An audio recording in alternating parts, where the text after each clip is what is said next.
Today's session is job layout and cutting options in Fiery XF and Fiery proServer.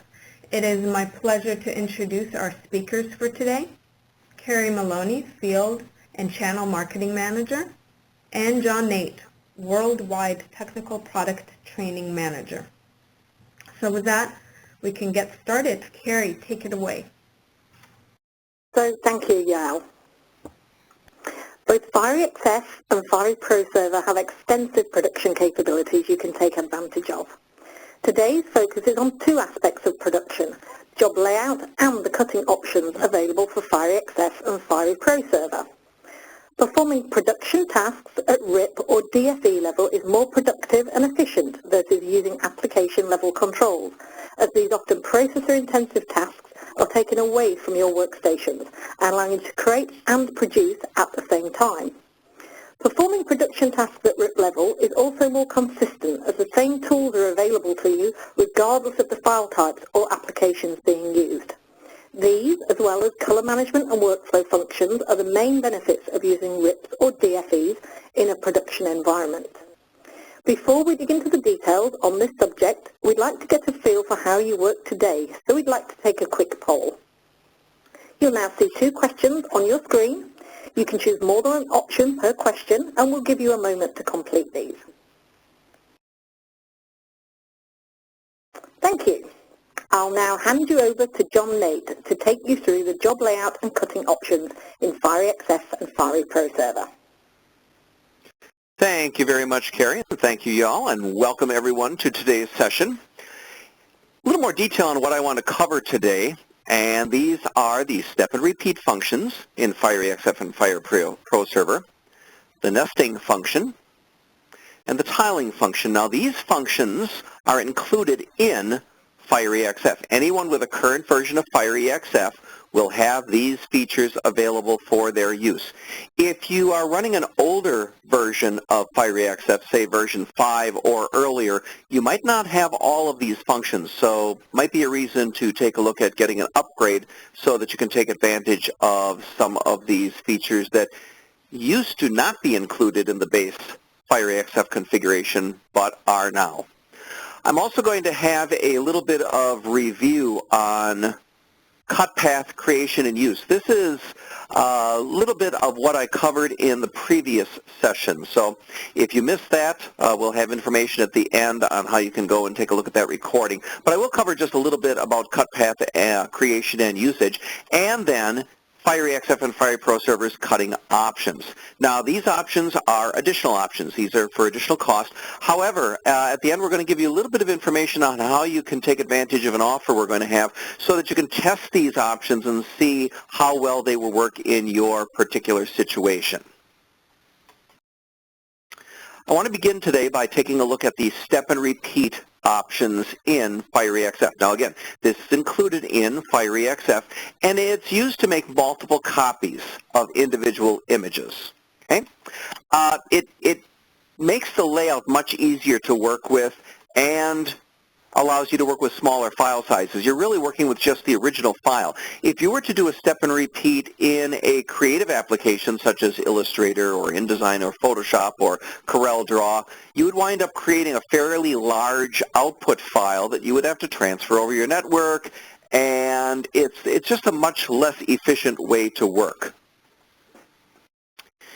There's some creative uses of the step and repeat feature also that I want to show you, and our step and repeat feature also does provide full support for the cutters, so it can honor cut paths and work with our cut server, product, etc. The step and repeat function, well, there's some standard functions. The standard functions are how many copies do you want? Okay.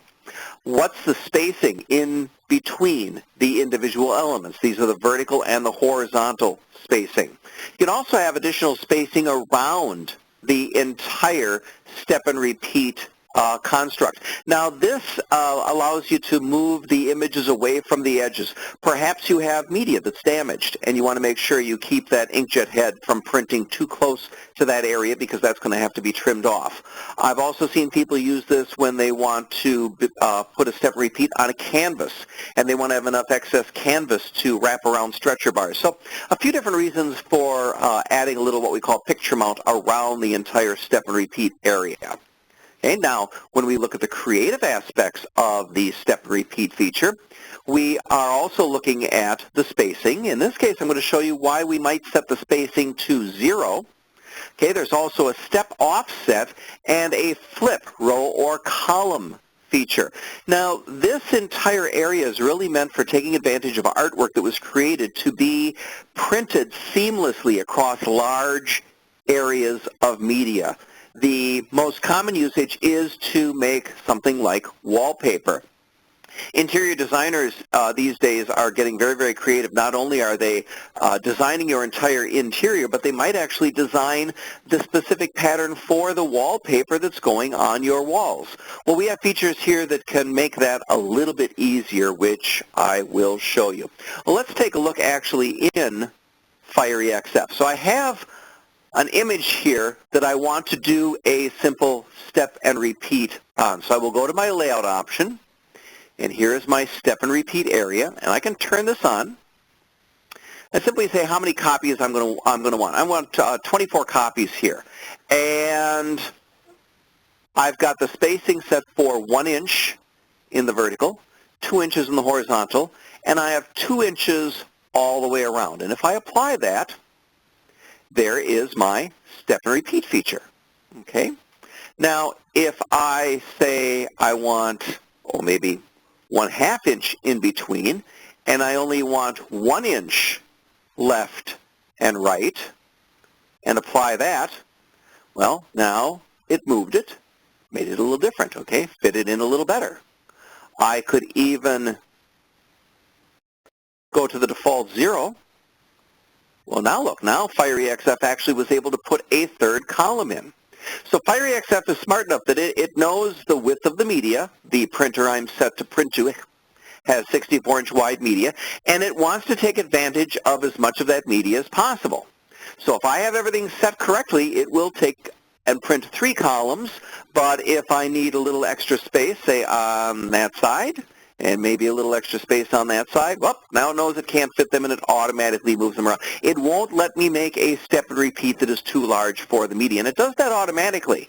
So this can take one of the errors that people can make when they do this outside of a RIP and do it in a creative application is that maybe they get the size of the media incorrect, or the spacing. So rather than having to go back to the original application and regenerate this huge file and resend it over the network to the RIP, hey, I can make the changes right here. Now let's take a look at some of the creative uses of step and repeat. Here I have a piece of artwork, and the artist, if you look at this picture frame, it's the last little left edge of this picture frame. Okay, so kind of keep that in mind. This was specifically designed with the following in mind. So I'm going to turn on step and repeat. And rather than a number of tiles, I'm just going to say I want to fill the row. So I want as many across as it will fit. I'll just do 4 rows. Okay, I'm going to set the spacing to 0. And I'll have no picture frame around. And I'm going to leave this step offset at the default of 0 for the moment. And click apply. Okay, so now I'll zoom in, okay, and you can see things don't quite line up correctly, okay. If I go into the step offset and say 50% vertical, I can do vertical or horizontal, and now click apply, note, now everything lines up correctly. This was designed for that 50% offset, okay, it was specifically designed with that in mind.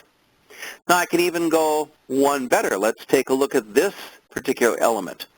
This again was designed to be used as a step and repeat, so I will turn it on. I'm going to again fill the row. I'll do 10 columns.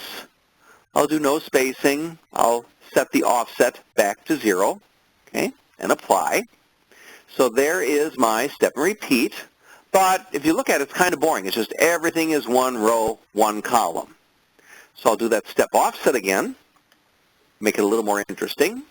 Okay, well there it's a little more interesting. Now it's a little more staggered, but I can also flip every alternate column. Now with that checked, watch when I click apply. Watch these columns.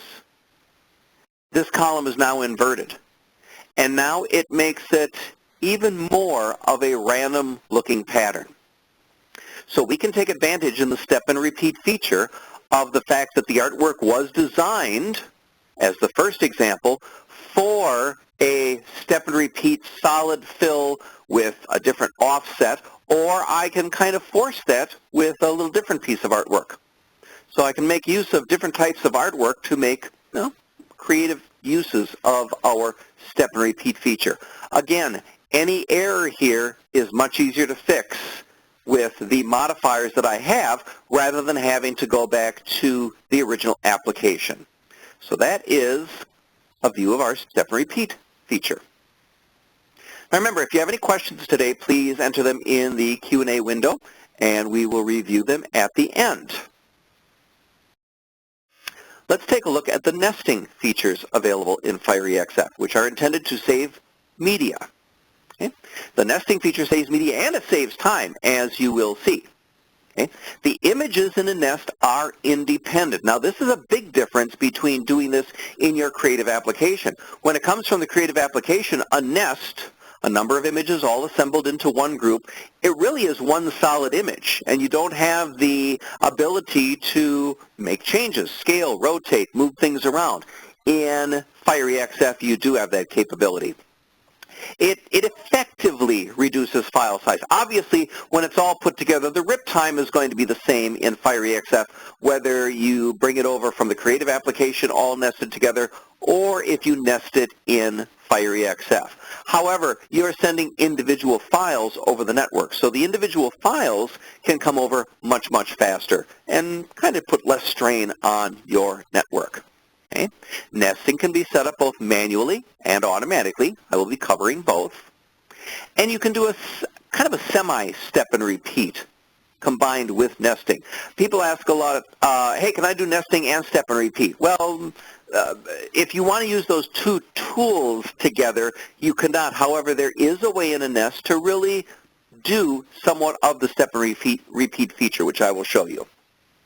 Okay, to do a manual nest, you simply bring the images in, and then you can make modifiers. You can set the space, vertical or horizontal, in between the elements. Again, that picture mount area around the outside edge if you need to move the images away from the edge of the media. The media consumption, we have options for simplifying the cutting, making cutting of the individual elements a little easier. I'll show you that actually in the application itself. Now we can also automate nesting. To automate nesting, you set a virtual sheet size.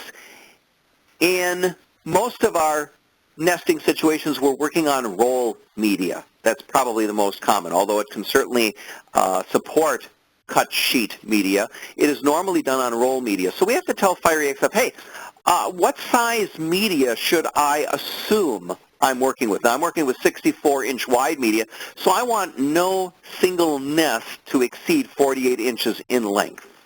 Okay? I can also tell it to nest after a certain amount of time. Okay?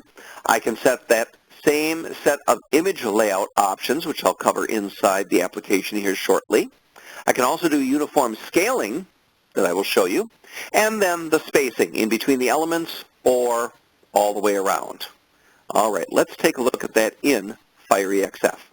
So here is a workflow, and I've got all sorts of images that are imported already. Now I can control-click and select various images, or I can shift-click and select an entire range, which is what I've done here. Now with all of them selected, I will right-click and say New Nesting. Take a look at it, and there it is. They're all laid out, all ready to go by FireEXF. So if I go into my nesting workflow, first thing I can do is I can change the spacing. I'm going to go to 2 inches and 2 inches, exaggerated probably a little bit so you can see what happens here. When I click apply, watch all these images, and now there is my spacing in between. Okay? These images are still independent. I can take an image and I can scale it. Now, notice I scaled this. Do you see all the red lines? The red lines mean something doesn't fit. It could be that, in this case, images are overlapped, or it could be, in this case, I've got an image that's running off the page. Now, I can manually move these around and try to fix them. That's what you would do in your creative application. Or I can simply right-click and say Apply, and FireXF will now do a new layout based on the scaled images. Okay? I could also crop images. I could even take one image and, using my quick keys, copy and paste a couple more copies of it and apply. Okay, now I've got my multiple copies. Somewhat of that step and repeat type of function I mentioned. I'm going to take this little guy here, right-click, and select Clone, and just say I need actually 20 copies of that. Clone it, right-click, and apply.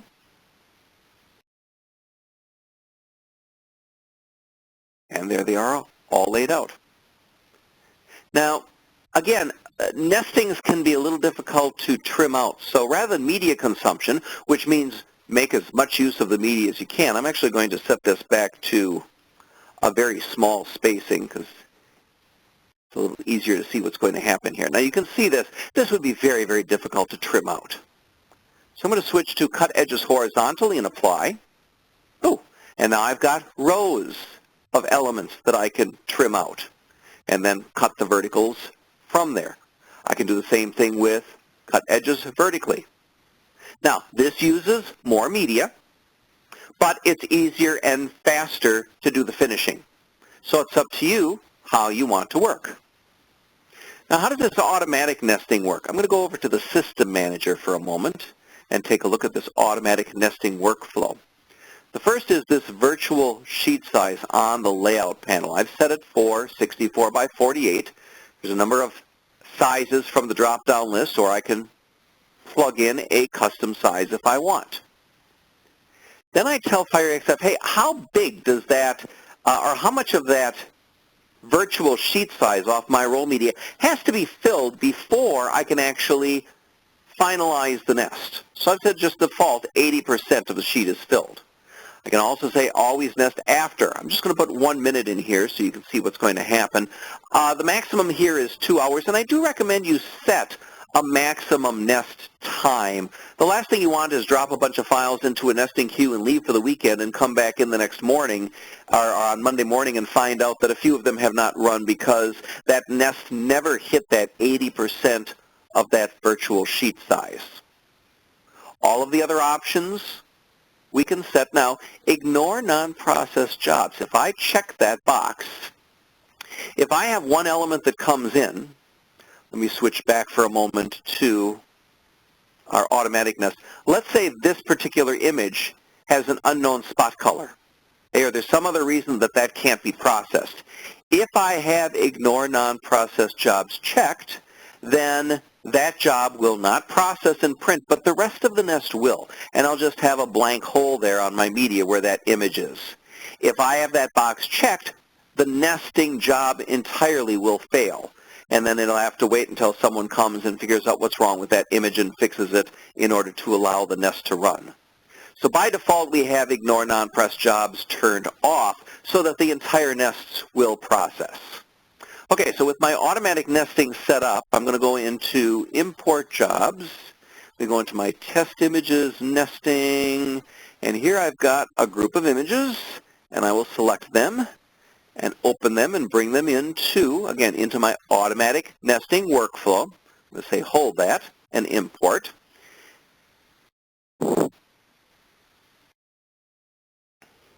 And it's bringing all these images in and working to figure out where they're going to be laid out. You can see in the background it's starting to try to build.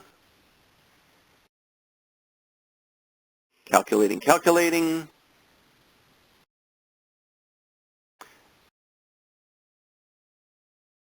Still working. WebEx slows down my system a little, so bear with me for just a moment.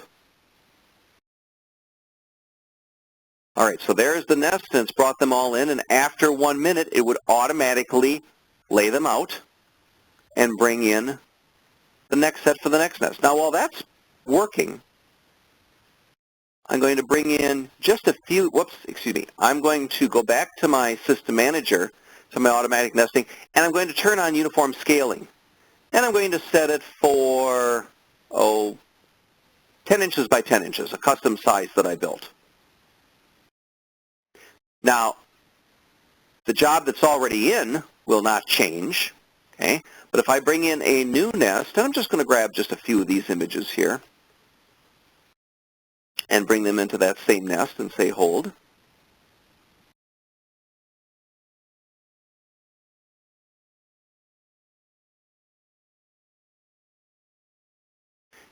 All the new images that are coming in will be brought in 10 inches square.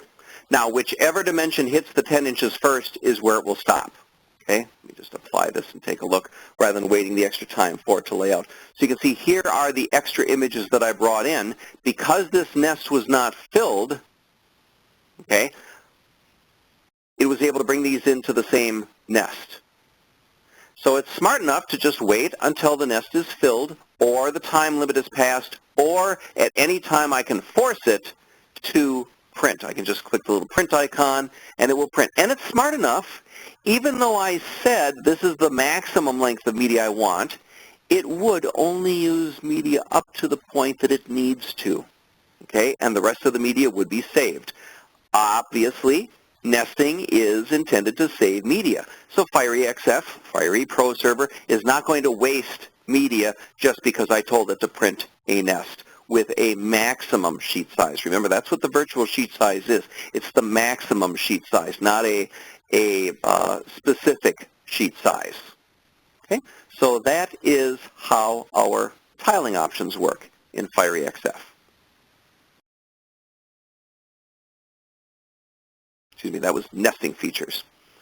Now we move on to tiling. Tiling is included in FireEXF. It's part of the base construct, and it's used when you have large images that won't fit on your media. Okay, you've seen these images that cover the sides of buildings, often produced on our large ViewTech printers. Well, even our ViewTech printers aren't quite large enough to be building size, so that's where tiling comes in. Now, tiling is an automated way of dividing up a graphic into the individual tiles based on the media size that you have. This gives you reasonable file size that you can work with, okay? And the tiles are individually customizable. So you can, again, fix things when you bring them into the RIP. You aren't limited to, oh, I did this tile the wrong size. I've got to go back to my creative application. It is certainly a time saver because let's say you had a graphic that had photographic images and text. Well, if you wanted to manually divide that up into tiles, you likely will have to rasterize that file into a program such as Photoshop. Now you're working with a huge file size, and it's a lot of back and forth of cropping and saving and uncropping and re-importing and rescaling, and it just becomes quite problematic. We can also set overlap easily on tiling. One of the most difficult areas of tiling is putting the job together, doing the final mount. Now, with overlap, we will extend the tiles in any one or all four directions to overlap the adjacent tiles. It makes alignment very easy because you cut through the overlap areas and you don't have to worry about trimming right to the edge of that tile to make sure that little sliver of white doesn't show or you undercut it.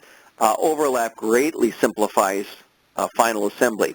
We also now have glue flaps. Now again, some of these features are new in the current version of the tiling feature. So again, make sure you're up to date if you're using any of these features because tiling especially is an area that we've made great advancements in the past few generations of the RIP. But the glue flap allows you to extend additional media. FireEXF will know you need additional media because you're using something like what they call a sonic welder. A sonic welder is used to it uses high frequency sound to kind of melt the overlap areas to bond them together in, say, a vinyl media. Well, some of these sonic systems and some of the media, boy, they hate ink. You try to melt media and attach it to ink-covered media, and it doesn't stick too well. So by using glue flaps, you've got clean area, no ink, in order to do this. Okay? We also now can provide an assembly guide, something that people have been asking for quite some time, and it's something we added in version 6 of Fiery XF and Fiery proServer. Okay? The tiling options, we have standard tiling, which means make the best use of the media you can, or a custom tile size or a specific number of tiles. Here's where we can set the overlap area, the glue area, apply glue area to overlap only. I'll show you that in the actual application.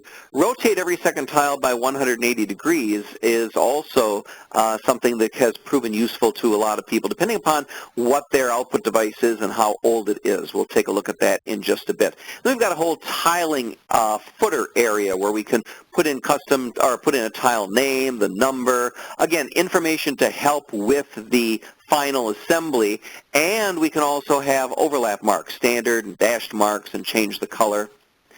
Fiery XF can create a nesting from tiles. If you've got a bunch of little tiles, again, why waste media? We can assemble those into a nest to save media, and we can set again the space, the vertical or horizontal, and then we can again go into that tile preview. So let's take a look at this in Fiery XF. Here I have an image. I'm going to move this image down, and you can see there is the size of my media, the white edge. That's my media. Well, obviously, this image is far too large. So I'm going to go to tiling, and if all I do is simply turn it on, set it to the standard tiling, and click apply, Fiery XF divided it up into the maximum tiles. Now, I'm printing on 36-inch wide media on a printer that can print borderless. So it knows I can go the full 36-inch width. But, hey, this last one, this is kind of an oddball size. It's only 22 inches wide. Well, my customer might think that's a little strange. So I'm going to go back up to the top, and I'm going to change it to number of tiles. Well, horizontally, I only want one set of tiles running in the horizontal, but I do want my 4 tiles. And now when I click apply, now I have 4 32.5-inch wide by 163-inch long tiles. Okay? I could divide it up into custom tile sizes, let's say 20-inch by 40-inch tiles. And there they are. Okay? I'm going to go back to number of tiles. I'm going to do 3 by 4. I can also grab one of these lines and move it. Now, as I move this line, watch this right-hand edge carefully. I'm going to move to the left, and all of a sudden, hey, a new line showed up. Well, what happens is Fiery XF knows that this column is now the maximum width of my media, so it had to start a new column. Okay? Fiery XF, Fiery proServer will not let you make tiles that are larger than your media size. Okay? I can move columns. Okay? I can hold down my Alt or Alt Option key on a Mac and move an individual segment. Okay. So here is, let me move this over a little bit, here is a doorway. I can right-click and say split that tile. And I'm going to split that into 2 vertical and 2 horizontal. Move this up. There's my doorway, and here are my windows. And actually, this window is a glass block, so I'm going to split that even more. I'll split that into 2 by 2. And now I've got my individual tiles there. This is where that nesting feature can come in handy, create nesting from tiles, because these little guys are only 7 by 9 inches. So I could cluster these together on one single output. Okay? This, by the way, this individual glass window is broken. So the customer says, well, let's not even print that. I'm going to say don't print. And I'm not sure if you can see it, but there's a little X through here. Let me zoom in a little bit. You can see the X through there. That is telling XF don't even generate that output file. Okay? If this tile was damaged during installation, I could right-click and say print that immediately. Then only that tile will print instead of the entire tiling job. Well, now let's take a look at the overlap. Again, to help with the assembly, and say I'm going to do 1 inch top, 2 inches bottom, 1 inch left, and 2 inches right. I'm going to zoom in a little closer here. And hopefully you can see the little darker green mask area. So there is my 1 inch to the left of this cut line, 2 inches to the right, 1 inch to the top, and 2 inches to the bottom. Okay, again, this greatly simplifies the final assembly. Now, glue area here is only seen when we take a look at the tile preview. I'm going to go in. Here is one tile. And as I go through and start to add a glue area to the right, I'm going to add 1 inch. You see the little blue? I can make that larger and larger. That's the glue area. Fiery XF is going to extend media with no ink on it, again, to help with the assembly, especially if I'm using something like a sonic welder. I can do the same thing on the bottom and the same thing on the top, and, well, wait. Nothing's happening on the top. How come? Apply glue area to overlap only. Well, this is the top corner tile. There's no media up there that it's going to overlap. So, again, Fiery XF is smart enough, hey, save media. If I turn that off, you'll see now I do have the media showing up there. Rotate every second tile. Let me go back to my image here.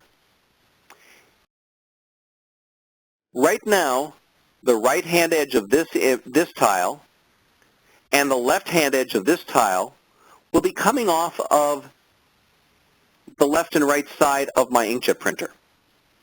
Well, in older printers, sometimes media can tend to skew a little bit as it comes through the printer. That might mean that the left-hand side of this tile was stretched a little, while the right-hand side of this tile was not. And any diagonal line that's cutting across might actually make a little jump. It might be noticeable. If I say rotate every second tile by 180 degrees, the edges that abut each other are going to come off the same side of the inkjet printer and can help make that assembly a little easier. I'm going to go back into the tile preview and turn on tile number. Let me zoom in down here. There's my tile number. I can do tile name. I can put in a custom resolution. Then I can do overlap marks. Let's take a look at those here. And I'm going to do red so we can see these a little better. Go to the next tile. And you can see there, it's a little red line there and a little red line there. If I go to dash lines, the line goes completely through the image to show where it's going to be trimmed out. So again, something to help you in the final assembly.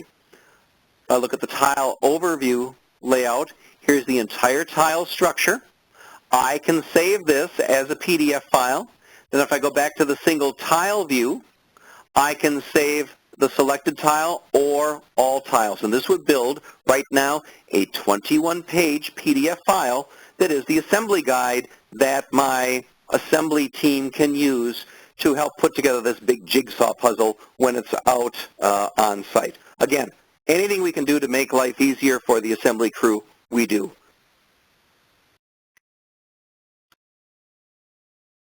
So that is our tiling set of tools. Very, very powerful. People that do tiling really, really love our tiling tools.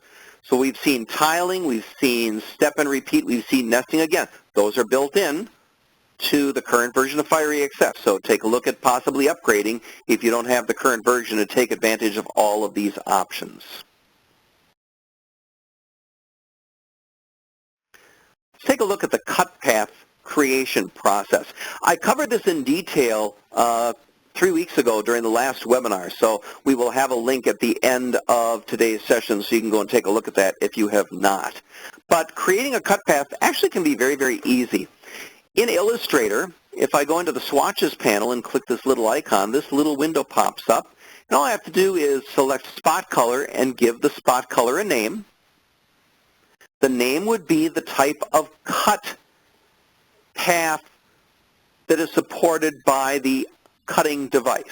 Sometimes it's only die cut.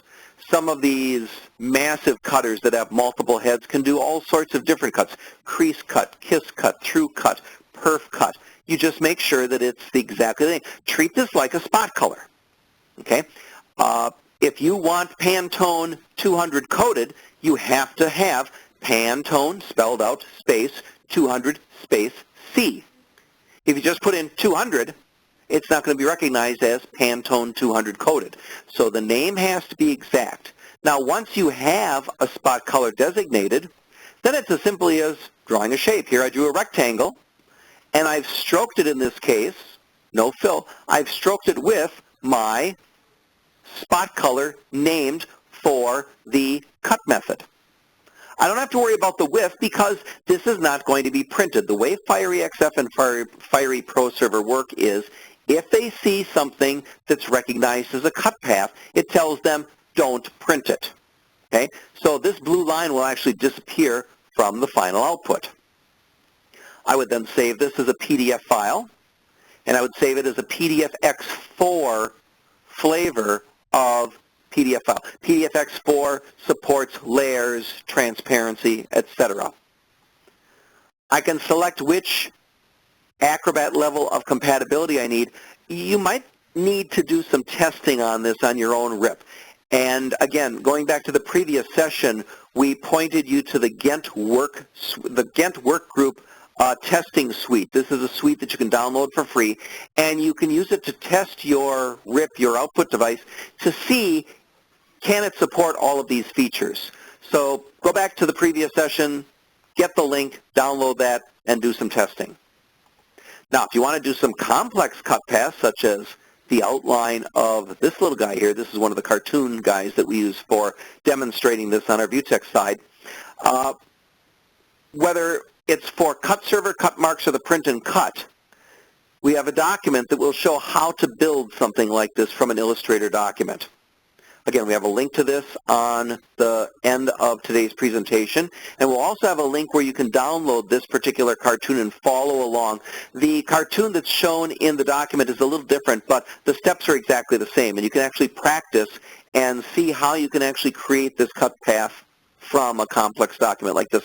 Now, this would actually be combined. It's not really a separate document. It's the same layer. If I zoom in, you can see here's the actual cartoon itself, and there's the cut path right around the edge. The cut paths can be built where they're expanded beyond or brought in a little bit to do undercut to make sure we don't have a little white edge if maybe our cutter head is a little jittery, a little chattery. This can also be done on Photoshop. Again, the key is to select a color that is a spot color. Okay?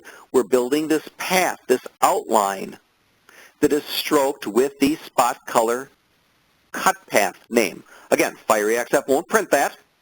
Okay? Here it's shown right along the edge, but that would disappear in the final output. Again, the key is that it's named correctly. If we take a look at these cut paths actually in Fiery XF, you'll see here cut contour was defined as a process color. Not the correct way to do it. If you do that, save this as the correct PDF file type and bring it into Fiery XF. Notice I only have cyan, magenta, and yellow, and black as my spot colors. My cut contour spot color didn't show up because I didn't name it a spot color. I named it a process color or built it as a process color, so it came over as a CMYK file. Instead, if I built it as a spot color and brought the same file in, now I've got a spot color named cut contour, and look at the little scissors. The scissors there shows you that Fiery XF or Fiery proServer is assuming this is going to be used as a cut path. That means kind of the X through there means it's not going to be printed also. And if we go to our cut panel, we can see it's recognized as a cut contour. So that's a little background. Again, more details in the prior webinar and from some of the documentation we have as reference material at the end of today's session. So let's take a look at the Fiery XF and Fiery proServer cutting options. Now, starting from the top, we have the print and cut option, the cut marks option, and the proServer option. These options are additional options. They don't come with the base version of FireEXF.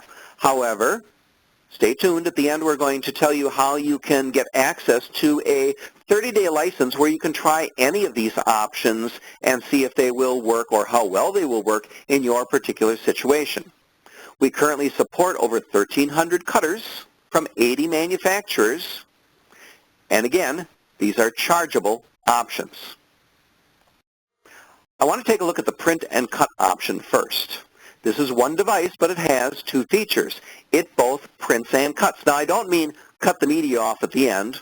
Most of the inkjet printers we use, other than the grand format, do that. No, I'm talking about die cutting, cutting around these individual elements. These print and cut devices are from companies such as Mamaki and Roland. They're basically the two that make these type of devices. Now, if you're wondering if your device is supported, if you go to this link, EFI.com, FireEXF printers-cutters, we've got this little applet that you can access where you select your brand of printer and your model, and it will tell you what version of FireEXF is needed, what option is needed, and whether it's supported under Windows only or Mac and Windows. Some manufacturers only supply us with Windows drivers. Others supply us with Mac and Windows. Okay? So you can go here and see exactly what you would need to drive your cutter. To set this up, you go to the Special tab, not the Cut panel. The Special tab of the output device, and you can select Print, Print and Cut, or Cut Only. Let's take a look. I'm going to go over to the System Manager, and I'm going to select the Print and Cut workflow. I've got it connected to this Print and Cut device. This happens to be a Roland Soljet. And if I go to the Special tab, now here's Auto Cut on-off. That's just a horizontal cut at the end of the media. What I'm looking for is this area, the contour cutting. My print modes are print. If that's selected, even if there is a cut path in the document, it will be ignored. FireEXF will only print the document. Print and cut will print the document. Then you would select return to origin after print, return to origin after cut. Different combinations here depending upon whether you want the device to print first and then cut, or it can actually do a cut line and then print over that. But print and cut will do both. It will print, bring the document back in, and then do the die cutting. Cut only is to treat your print and cut device almost as a vinyl cutter, where you would put pressure-sensitive media in there and follow the cut path. Don't print anything, just do die cut, the old alphabet letters from the grade school that we all dearly remember and love. So we've got the various options here, print, print and cut, or cut only. The Enable Printer Cut Marks, if the printer can produce cut marks, and that is enabled, what it will do is it will make marks on the output so that the output could be cut off and then brought in later to be cut. So we're going to not take the time to cut right now. We just want to print a bunch of stuff, and later on we'll come in and return to our device and do the cutting. Okay? So that is the option we have for print and cut. As an additional option, FireEXF supports the cut marks option. This is iCut support, well, and more.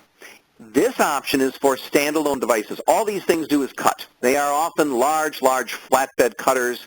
They have a cutter set up as a router, as an overhead gantry. If you've never seen one of these beasts operate, do yourself a favor, go to a nearby trade show and take a look. They are incredibly powerful machines.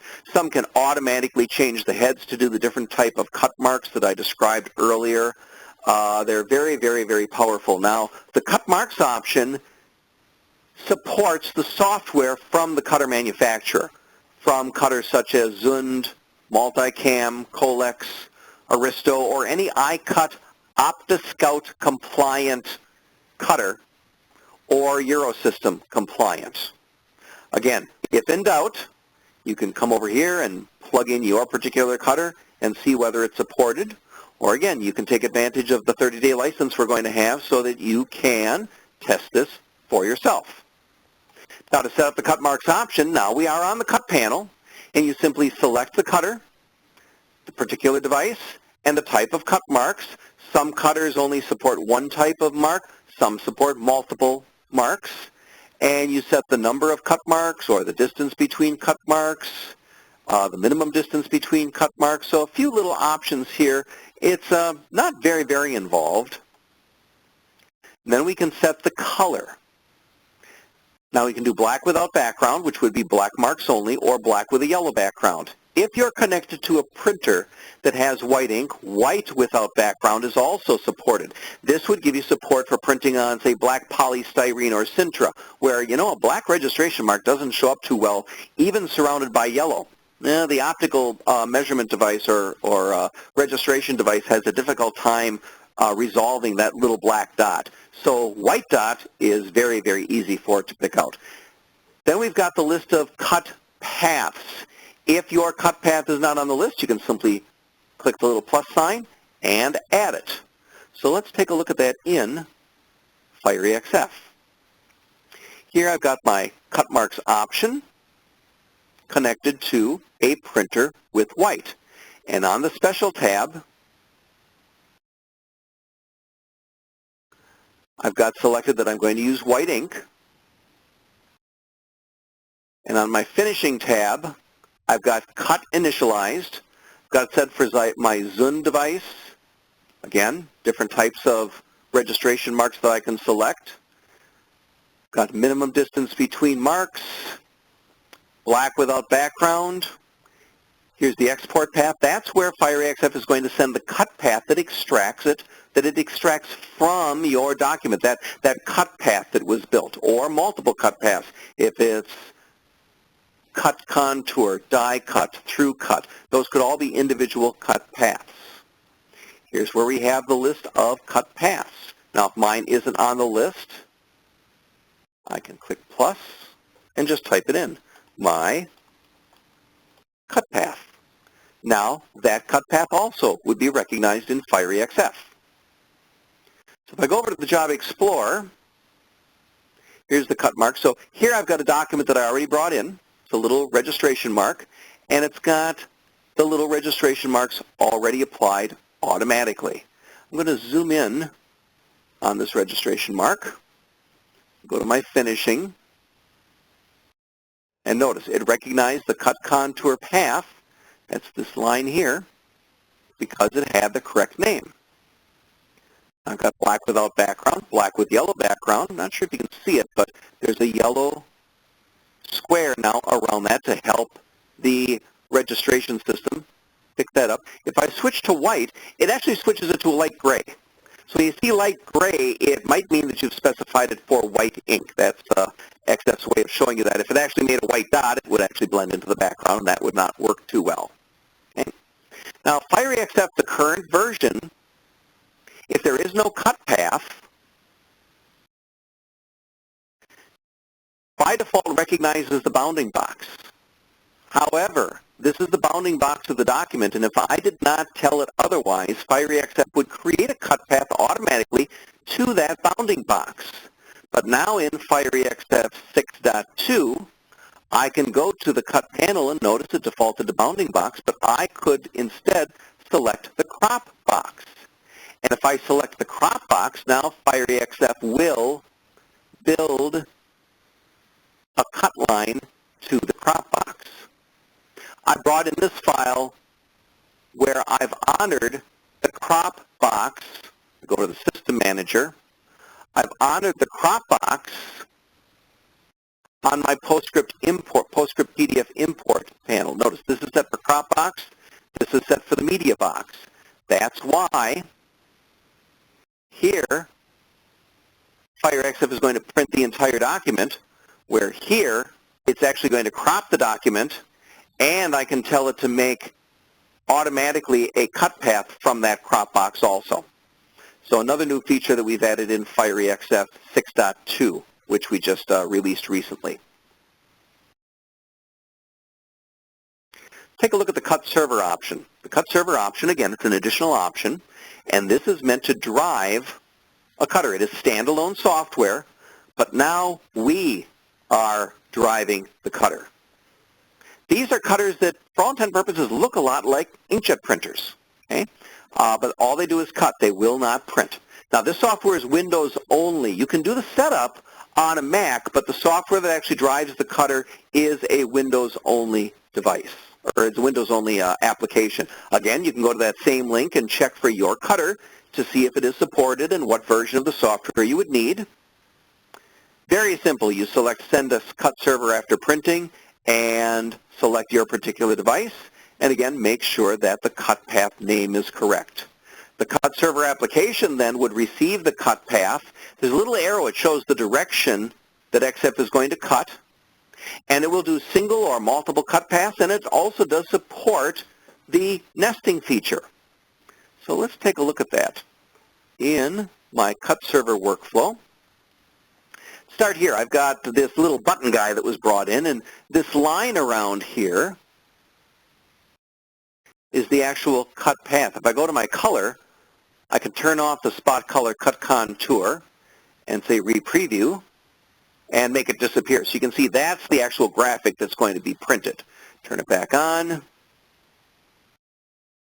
and there it is spooled, and there is the cut path. Again, remember, that will not print. Remember, kind of picture the scissors as an X through that spot color. It won't print, but that is going to be the cut path that's going to be sent to our cut folder.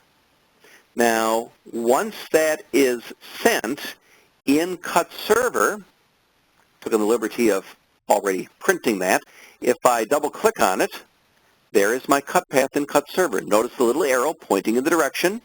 And if I click Send, that would send the file to, in this case, my GraphTech FC8000-60. That's set up in the System Manager under Cut Server. Top of the panel, there's my GraphTech FC8060.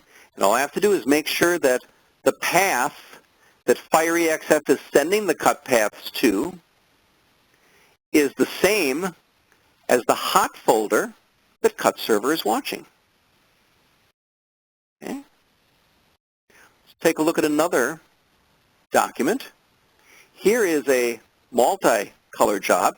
Notice again the crop marks, that the registration marks, I should say, that the cutter is going to need to find are already set up. Okay. And if I send that to my, well, wait, I've got no cut marks. How come? What's going on? Well, it's actually when it was imported. Do you see there's no, here's cut contour 1, 2, 3, 4, there's no marks. There's no scissors. Well, what's going on? Let me go to finishing. Cut path. Oh, it's only recognizing the bounding box. Cut contour underscore 1, 2, 3, 4, 5 are not recognized on my system. They were not added to the system. So what I can do is, this is a nice little fix. I can just check them all and right-click and say Preview, and bang. Now they become cut paths, and now they would be recognized. And if I select, I can do a step and repeat of this document, and again, with the contours recognized, when that comes over to FireEXF, to the Cut Server module, notice there are all my cut paths. There's the arrows. These could be different styles of cut paths if the cutter supported it, or in the case of this GraphTech, it would just simply cut all of these out. If you've never seen one of these devices run, take a look. The first time I saw this run using this particular document, it cut all these out incredibly cleanly, probably in about a minute, minute and a half. And my hand cramped up something fierce from muscle memory of all the times I held X-Acto knives back in my production days trying to produce something like this. So again, it's a great time saver, great time-saving feature. If you're thinking of getting a cutter, or if you already have a cutter, give FireEXF a try, whether it's a print and cut device, whether it's the cut marks or the cut server option. Take advantage of that 30-day license we can provide you and go give it a test. And that, along with the step and repeat and nesting and tiling option, can greatly simplify your life on the production side, and, well, just make life a whole lot easier. Easier to fix errors, easier to change your mind later on. Again, faster production, and ultimately more time at the end of the day and a little more money in your pocket. That, I'll return it back to Carrie. Thank you, John. Great information as always. So to summarize what we learned today, we learned about Fiery Access job layout capabilities and how they can be automated. We learned how performing production tasks at your Fiery can save you considerable time and improve productivity, deliver efficiencies, and free up creative workstations. We also learned about the cutting options available within Fiery Access and Fiery proServer, the benefits of each and how they differ, plus how to make light work of cut path creation using popular applications. If you'd like to learn more, we have some resources for you. We first have the EFI knowledge base, where you can find a selection of detailed documents on the cut marks, cut server, print and cut options, plus John's cut contour sample. We also have the EFI printer supplements pages for additional information on using Fiery Access and Fiery proServer with Roland and Mackie print and cut devices. We can also recommend the Adobe Classroom in a Book range of publications for hands-on training for Adobe products such as Illustrator and Adobe Photoshop. Also, another resource is our offer for you to trial one or more of the Fiery Access or proServer options we've mentioned today. Simply complete the form available on the landing page that you'll receive as a follow-up from this session. And if I could toss in one additional feature here, resource, we also will supply copies of Fiery XF and a 30-day license to trial anything. So if you're running an older version of Fiery XF, or maybe, oh, heaven forbid, you're running some other RIP on your system, it won't cost you anything to get a trial copy of Fiery XF, and you can set it up on a computer and give it a try and see how the features will work for you. Just let us know. Thank you, John. So today was our second session in the World of Fiery Wide Format Production Series. Next in this series, on November the 11th, we'll cover the Fiery XF layout option. This option provides advanced tools for more sophisticated job layout above and beyond the built-in functionalities of Fiery XF and Fiery proServer.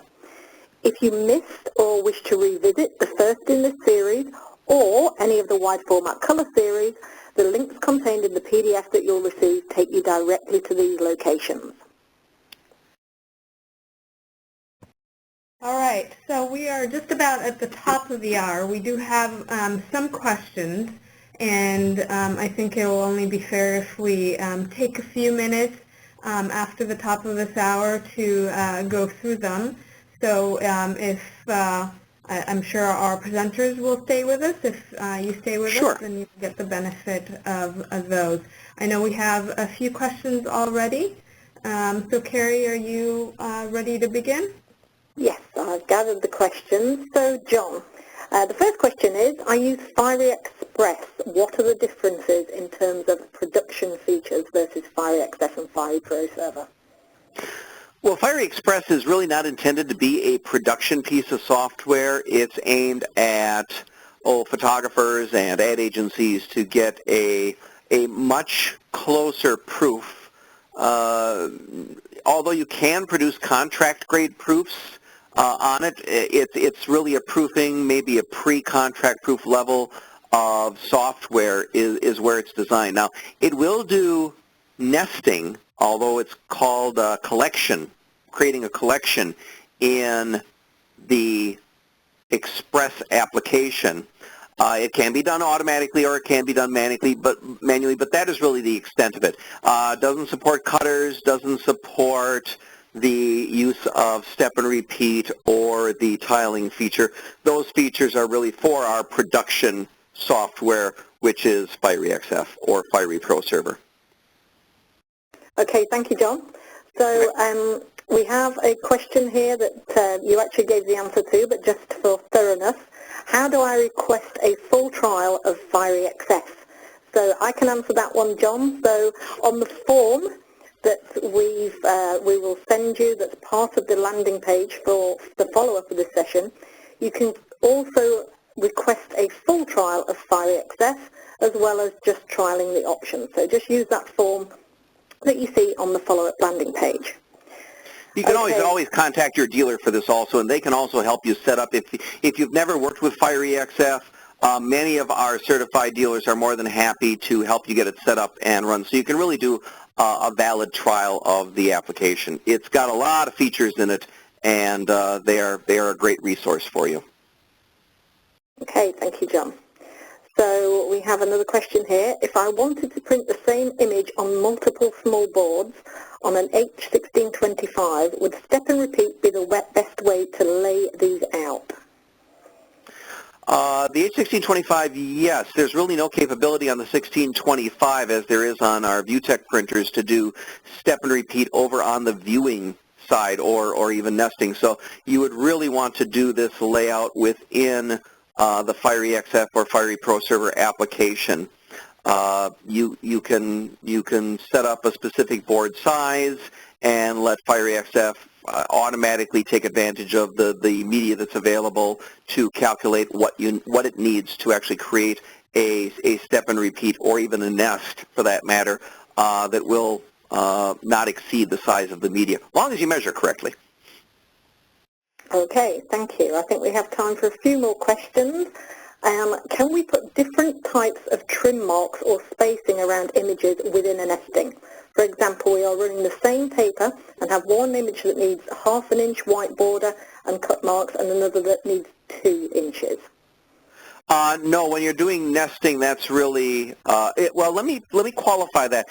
Because the images in an individual nest, let me go in there quickly and go into my nesting. Because of the way the nesting is built where it's independent, I can always move things around and manually modify the space in between. But if I want to automatically have Fiery XF put the space in, then on the layout panel for my nesting, it's one size fits all. I can't pick and choose just an individual image to modify it. It's for the entire nest. But you can always override it. Okay, thank you, John. We have a question asking, my flatbed cutter is not on the list. What can I do? As long as it is iCut, OptiScout, or the European version compliant, as long as it's on that list, then you should still be able to work with it with the cut marks option. So if you go in to, again, our panel, there, the cut marks option. If you go to the link, and again, we have that in the presentation, just plug in your item. If it's not on the list, still get that 30-day license, and then set it up within Fiery XF rather than your specific device.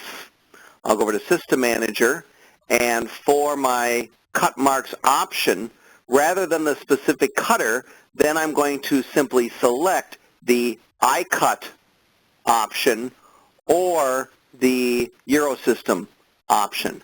So give those a try. It'll put down the standard iCut Eurosystem type little bullet mark and still do the correct extraction of the file. You just have to see if the third-party software you're using will recognize all the file types. So give it a try with the 30-day license. Okay. One more question. Is there any practical difference between setting the clone of an image inside the nest or setting the number of copies under output printer settings? Yes, if you do number of copies, Fiery XF will make one copy, send it off, one copy, send it off, one copy, send it off, where if you do a clone, it will actually put those all together. So if I were to, say, take this and clone it, as you saw, it made multiple copies.